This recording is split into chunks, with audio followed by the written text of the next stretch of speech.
Le projet 4 saisons, c'est un projet d'agri-culture urbaine. Donc c'est un projet qui fait le pont entre l'agriculture et la street culture.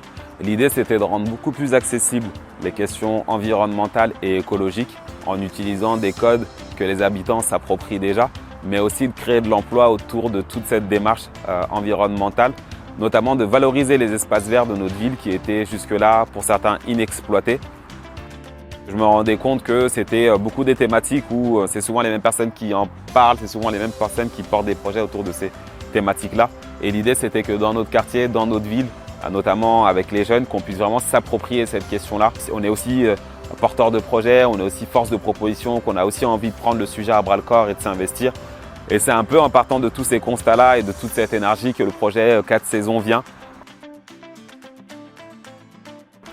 Aujourd'hui, on compte 3 personnes à l'insertion dans l'association et notamment le projet 4 saisons. Ce sont des personnes du quartier, des personnes qu'on avait rencontrées au départ bénévolement, qui se sont impliquées dans le projet parce que je pense qu'il leur parlait, qu'il leur faisait sens.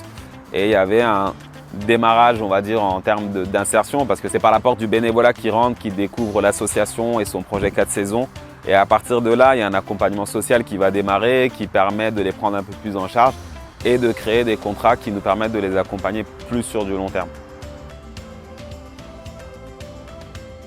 Alors on va beaucoup planter des fruits, des légumes, des aromatiques, des salades.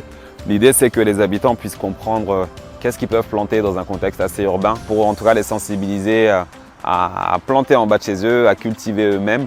Et ça se fait assez régulièrement lors de permanences qu'on a auprès des habitants où ça prend tout doucement et on a à chaque fois une dizaine de personnes qui viennent participer.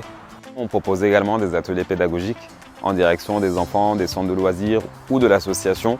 L'idée c'est que sur des ateliers d'1h30, 2h, ils puissent mettre la main dans la terre, qu'ils puissent découvrir un peu la vie du sol. On organise également des team building, notamment pour des très grosses entreprises. Le tout dernier en date, c'est qu'on a organisé pour plus de 200 collaborateurs une journée d'engagement qu'on a appelée Impact Day.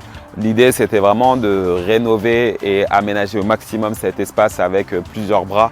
Et l'idée de cette journée-là aussi, c'était de rassembler des collaborateurs de cette entreprise, créer de la cohésion et vraiment tous ensemble travailler main dans la main pour l'écologie et l'environnement.